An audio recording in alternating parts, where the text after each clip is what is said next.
Ladies and gentlemen, welcome back to the workshop for another fun day of building things here. We bring you along each day with what gets done, and today we're making a flail, a horribly dangerous project, but thank you for joining me. Let's get right to it. Okay, we got our pieces threaded, 6 spikes, 1 hook. We just now need to drill and tap our ball. I'm also going to counterbore slightly. Since this is round, our shoulder is flat, I'm going to want it to sink down in the material, just so I think it's going to look a little better. Might end up making it a little bit stronger too. So now we simply got to lay out our 7 holes. Gonna get the granite block and height gauge. That was a joke. We're gonna eyeball it. So 1 right here, 1 mark right here. I think this pen is just bad. Let's try this little golden Sharpie. That'll work. And this is where that'll go. So then I'm gonna turn that 90 degrees. So 1 here, 180, 1 here. And we'll stagger them slightly. 1 here, 1 here, 1 here, 1 here. Okay, scratch that. Start again. Ooh, that'll work. Bang on in the middle. Nice and accurate. Okay, I'm sure I've messed it up somehow. 1, 2, 3, 4, 5, 6.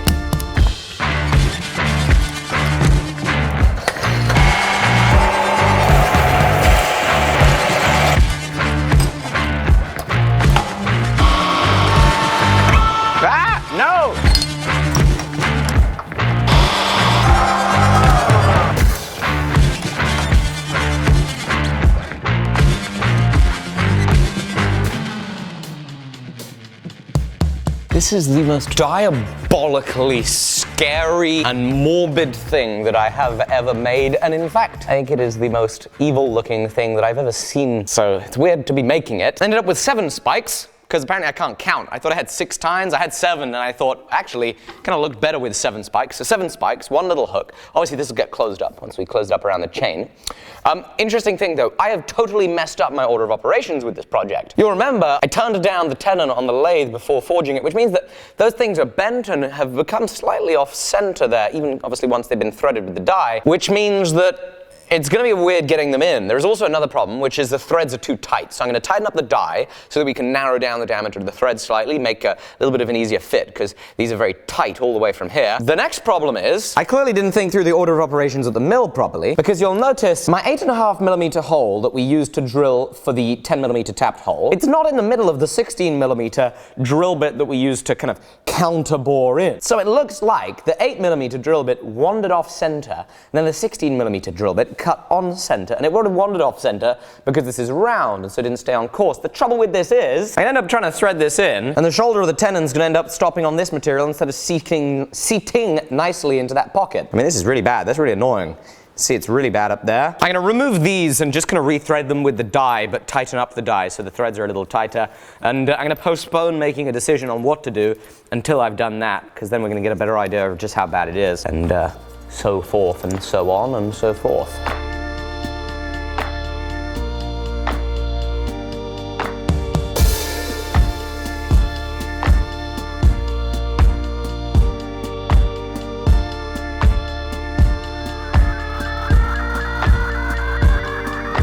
This thing is scary.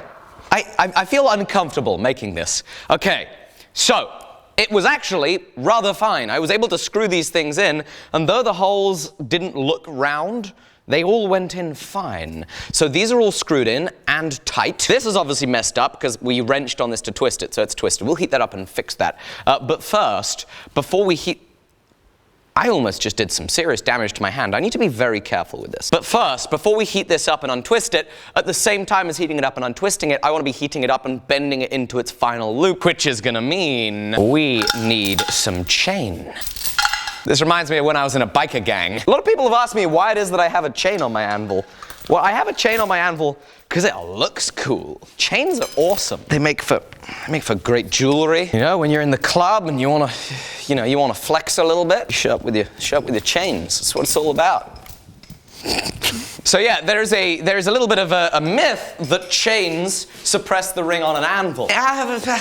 Not a great deal. Your best bet for suppressing the ring on an anvil is tightening it very hard to a steel stand, providing the bottom of the anvil is flat. Heavy bolts, tighten it to the steel stand, make sure that steel stand isn't vibrating a lot. That's how you quieten the anvil.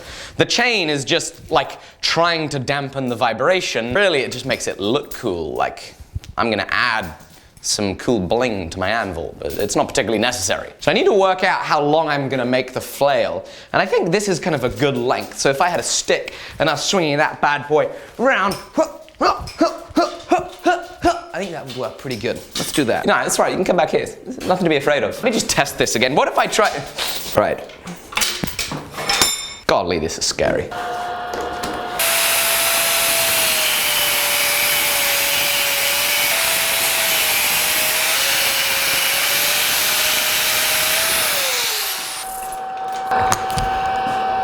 So we're going to throw that puppy in the forge. That way we can kind of get a consistent patina on the material. There it's got a rusted patina, which isn't going to work with the forge scale patina, right? Meanwhile, we're going to work on a little handle contraption. This is going to need some bends to be able to work properly. And I think we're going to have 2 bends. Give that a scratch right there in the middle. That's the middle between these two holes here. And then say I want a 30mm wide handle there. I think it needs to be a little wider. I'm going to say 32mm wide. I'm going to open that up to 16mm. Give that a scratch. So what I've done is I've marked how wide it is we want the final piece to be.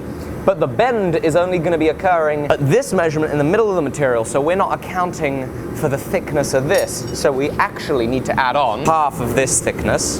So if that's 6mm, we're actually going to be bending it right here.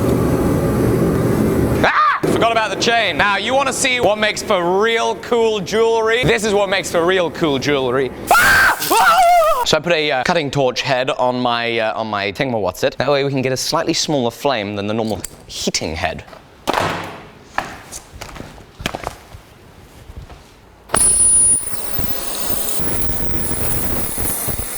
The trouble is, when you do heating for bending with a cutting torch, you've got to be careful you don't press that button.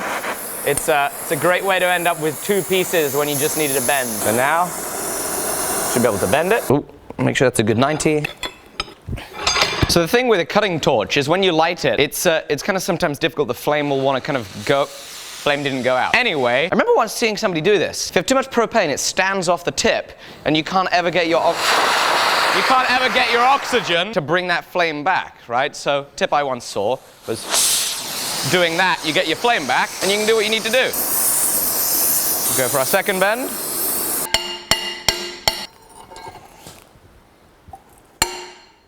Great, so we got this bent and lined up. That'll work for our handle. I'm gonna give our chain a little cool down and a little bit of an oil. You're also likely asking yourself, why didn't I make the chain? That's a great question. 1, these are small chain links, which I think would be difficult to make. 2, I have no idea how to make chain because I've never really made chain properly. We've now got this terrifying thing in the vise. We're gonna untwist this. We're gonna put the chain in it and roll it back around the correct way, which is gonna be down this way, so it looks good. So, more fire.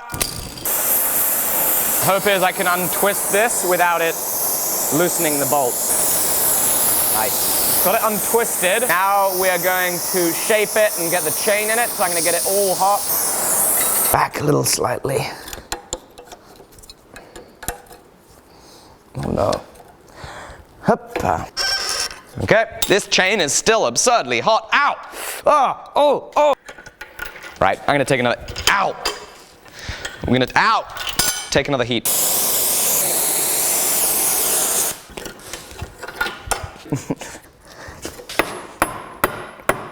Right, well that's not coming unbent. Yeah! So there is one worry, and that is, of course, that this unthreads, and then our morning star ends up somewhere where it's not intended to be, detached from the chain. It would be absolutely terrible.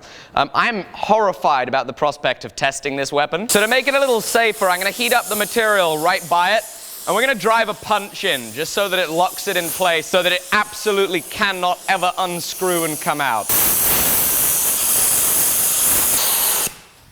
Oh no, it's already cold. Do one on the other side.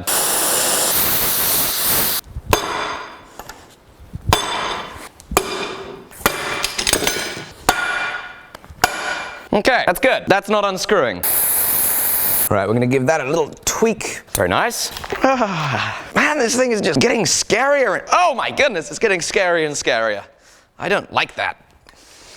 But I kind of do. I mean, I can kind of understand this tool. I'm also terrified by it. This now fits through our last chain link. This now needs to be attached to a wooden handle. So I think I'm gonna make this a two-handed flail. We want this far away. Right, since we've last chatted, I found out that the chain that I cut, it's actually too long. Apparently, you want the chain not long enough that when the ball hangs down, it hits you in the hand where you're holding the handle. So we're gonna cut the chain down, but we're also gonna cut ourselves up some ash, which is ideal flail handle material. And I think we're gonna make it a two-handed flail. So we'll be able to grab two hands on it, give it a proper flailing swing. Gonna give this a measure. And we are gonna make some dust.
Ladies and gentlemen, what a fun project that has been. This is a horrifying weapon, horrifyingly dangerous to use it, even testing on the Fruit Ninja.